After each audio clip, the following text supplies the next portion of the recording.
തരത്തിലേക്ക് നമ്മുടെ സ്ത്രീകൾ മാറിയിട്ടുണ്ടെങ്കിൽ, പ്രിയപ്പെട്ട സഹോദരിമാരുടെ, നിങ്ങളോട് എനിക്ക് പറയാനുള്ളത്, നമ്മുടെ കരുത്ത് ചെറുതല്ല.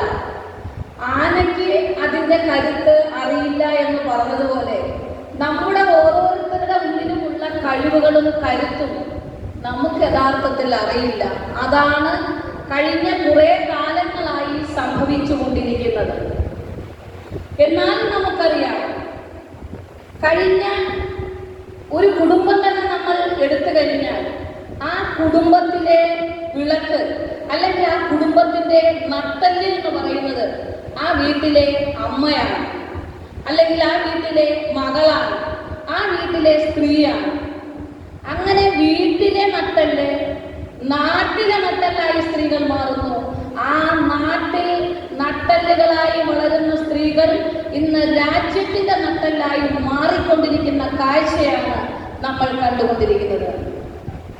ഒരു രാജ്യത്തിന്റെ പുരോഗതി തന്നെ നമ്മുടെ സ്ത്രീകളിലൂടെ എന്നുള്ള കാഴ്ചപ്പാടിലൂന്നിക്കൊണ്ട് ദേശീയതയ്ക്കൊപ്പം സഞ്ചരിക്കുന്ന ഒരു ഭരണ നേതൃത്വം ഇന്ന് ഭാരതം ഭരിക്കുന്നു എന്നുള്ളത് നമുക്ക് എല്ലാവർക്കും അറിയാം. ഞാൻ ഈ സൂചിപ്പിച്ചു വന്നത് സ്ത്രീകൾ അബലയല്ല, സ്ത്രീകൾ കണ്ണുനീരിനോട് ഉപമിക്കേണ്ടവരല്ല എന്ന് സൂചിപ്പിക്കുവാൻ വേണ്ടിയിട്ടാണ്.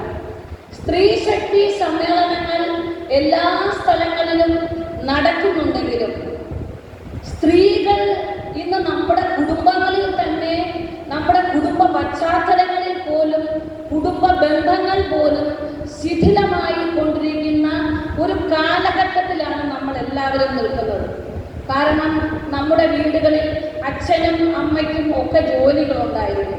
അച്ഛനും അമ്മയും ഒക്കെ ജോലി കഴിഞ്ഞ് വന്നാൽ നമ്മുടെ കുഞ്ഞുങ്ങളെ നോക്കുവാനോ അല്ലെങ്കിൽ നമ്മുടെ കുഞ്ഞുങ്ങളോടൊപ്പം ചെലവഴിക്കുവാനോ നമുക്ക് സമയം കിട്ടാത്തതിൻ്റെ പേരിൽ നമ്മുടെ കുടുംബ ബന്ധങ്ങൾ ശിഥിലമായി കൊണ്ടിരിക്കുന്ന ഒരു കാഴ്ചയാണ് ഇന്ന് സമൂഹത്തിലുള്ളത്.